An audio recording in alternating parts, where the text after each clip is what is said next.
बात बांग्लादेश की करेंगे। बांग्लादेश में हिंदुओं के दमन पर यूपी के सीएम योगी आदित्यनाथ ने बड़ा बयान दिया है। योगी ने कहा कि जब तक जिन्ना का जिन रहेगा तब तक ऐसी अराजकता होती रहेगी।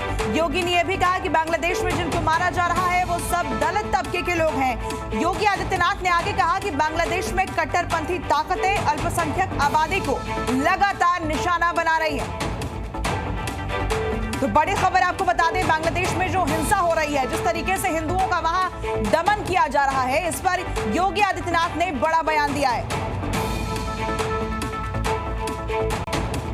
बांग्लादेश में हिंदू, बौद्ध और अन्य अल्पसंख्यक समुदाय के लोगों को वहां के कट्टरपंथियों के द्वारा मारा जा रहा है, जलाया जा रहा है, उनकी संपत्ति को लूटा जा रहा है, माताओं और बहनों की इज्जत के साथ खिलवाड़ हो रहा है।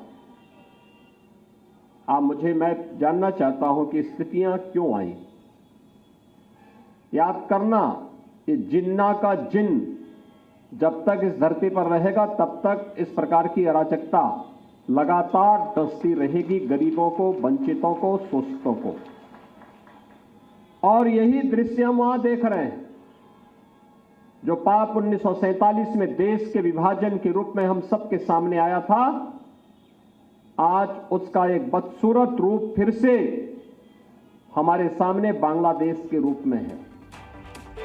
तो सीएम योगी आदित्यनाथ को आपने सुना, जिस तरीके से हिंदुओं पर क्रूरता की जा रही है उस पर सीएम योगी आदित्यनाथ ने कहा कि हिंदुओं को वहां पर मारा जा रहा है और अराजकता की बड़ी वजह जिन्ना का जिन है। बांग्लादेश में लगातार हिंदुओं के ऊपर अत्याचार हो रहा है और हिंदुओं का दमन किया जा रहा है। खुलेआम उन्हें धमकियां दी जा रही हैं, उनके घर, मकान, दुकान फूके जा रहे हैं, आग के हवाले किए जा रहे हैं, मंदिरों में तोड़फोड़ की जा रही है और एक एक करके इसकी कितनी ही तस्वीरें अब तक सामने आ चुकी है। और इन्हीं तमाम मुद्दों को लेकर योगी आदित्यनाथ ने इस बीच बड़ा बयान दिया है। योगी आदित्यनाथ ने बड़ा बयान बांग्लादेश के मुद्दे को लेकर दिया है, जिसमें उन्होंने ये कहा है कि जब तक जिन्ना का जिन सामने रहेगा इस तरीके की घटनाएं होती रहेंगी। अराजकता जो वहां पर फैली है उसे लेकर सीएम योगी आदित्यनाथ ने सीधे सीधे निशाना साधा है। अराजकता की वजह जिन्ना का जिन है।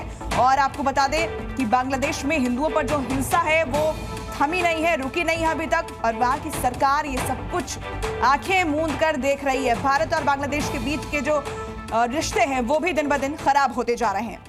संभल में हिंसा का आज 13वां दिन है। आज 6 दिसंबर भी है, जुमे की नमाज भी है, लिहाजा उत्तर प्रदेश पुलिस पूरी तरह से अलर्ट मोड पर है। चप्पे चप्पे पर पुलिस की टीमें मौजूद हैं। दंगाइयों के लिए मुख्यमंत्री योगी आदित्यनाथ का सख्त आदेश है, दंगा किया तो अंजाम भुगतने के लिए तैयार रहो। संभल और बदायूं के साथ साथ अयोध्या, मथुरा, काशी और दूसरे जिलों में भी पुलिस अलर्ट मोड पर है। दंगाइयों के लिए योगी का आदेश बिल्कुल क्लियर है। देखिए हमारी खास रिपोर्ट।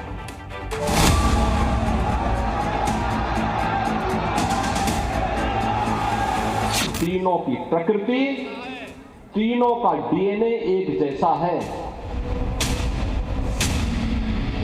मैं भी चेक कराना चाहता हूं अपना डीएनए और मुखंडी जी आप भी अपना डीएनए चेक करा दो।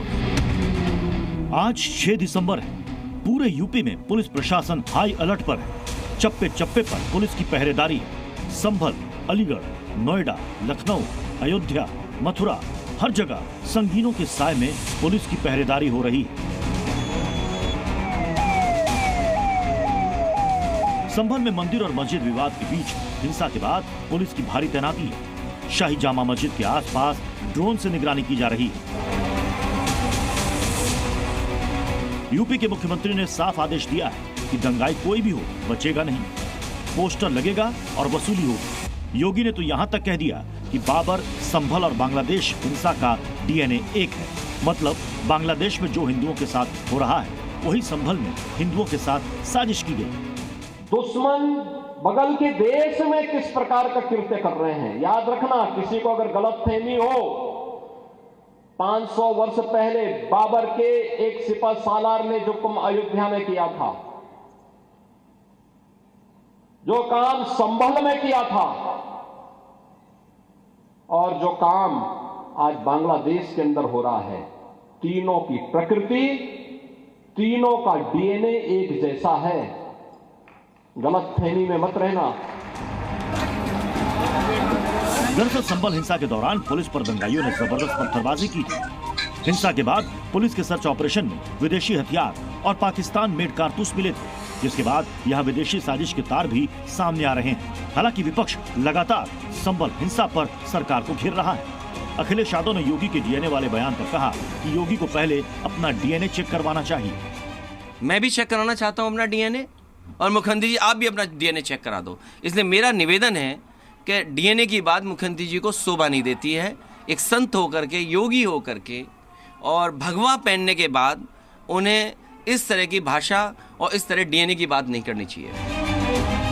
संभल, बदायूं, मथुरा, काशी जैसे कई जगहों पर मंदिर मस्जिद का विवाद चल रहा है। 6 दिसंबर की घटना के बाद आज अयोध्या में भव्य राम मंदिर बन चुका है। लाखों की संख्या में श्रद्धालु प्रभु श्री राम के दर्शन के लिए पहुंच रहे हैं। लेकिन अब संभल और बदायूं की मस्जिदों पर दावों के बीच असदुद्दीन ओवैसी खुलकर सामने आ चुके हैं। अरे जालिमों, याद रखो, मैं मस्जिद बचाने के लिए, खानखाहों को बचाने के लिए, दरगाहों को बचाने के लिए, वक्फ की जायदाद को बचाने के लिए, जमहूरियत को बचाने के लिए, कानून की बालादस्ती के लिए, इंसाफ के लिए मैं एक बार नहीं 1000 मर्तबा मरने को तैयार हूं। तुम क्या करोगे बताओ? तुम समझ रहे कि हम खामोश बैठ जाएंगे? संभल हिंसा में पत्थरबाजों की फौज सामने आई थी। मस्जिद पर सर्वे करने गई टीम और पुलिस वालों पर पत्थरबाजी हुई। लेकिन असदुद्दीन ओवैसी लगातार इस तरह की घटनाओं को अंजाम देने वाले पत्थरबाजों के हिमायती रहे हैं। से हम जान चुके तुम्हारे हथकंडों को। मस्जिद है और रहेगी इंशाअल्लाह ताला सुबह क़यामत तक। अगर हम अपने मोहल्लों की, गांव की मस्जिद को आबाद रखेंगे तो ये शैतानी ताकतें जो ललचाई नजरों से हमको अपनी तहजीब से महरूम करना चाहती हैं, इनको पैगाम मिल जाएगा कि अब दोबारा मुसलमान भारत का मस्जिद खोने को तैयार नहीं है।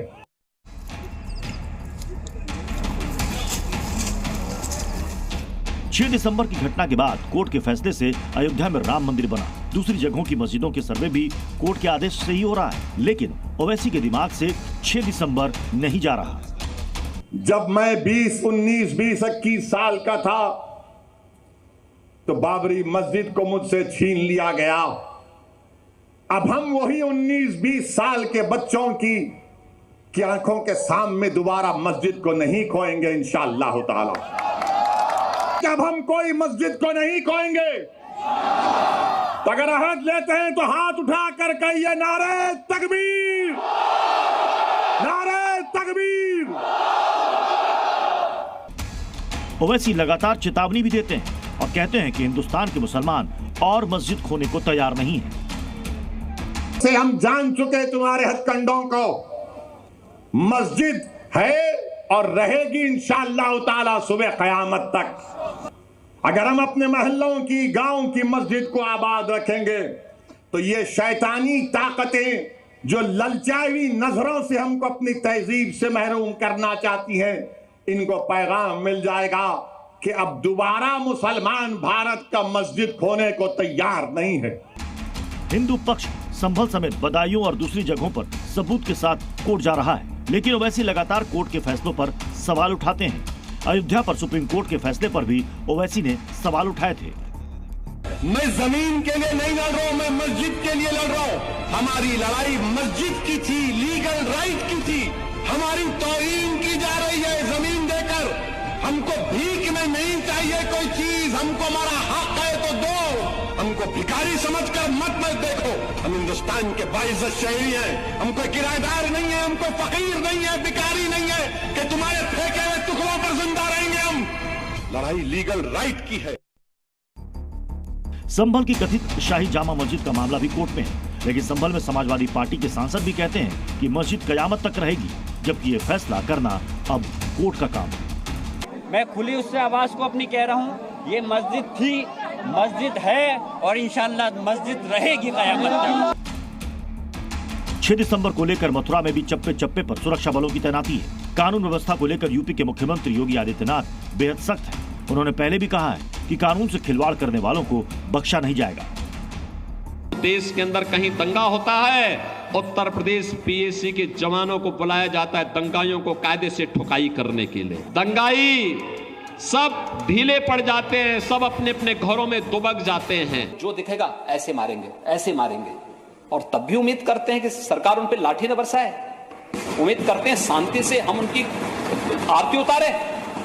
ये नहीं हो सकता। अगले चौराहे पर उस सोहदे का इंतजार यमराज कर रहा होगा, उसको फिर यमराज के यहाँ भेजते से कोई रोक नहीं पाएगा।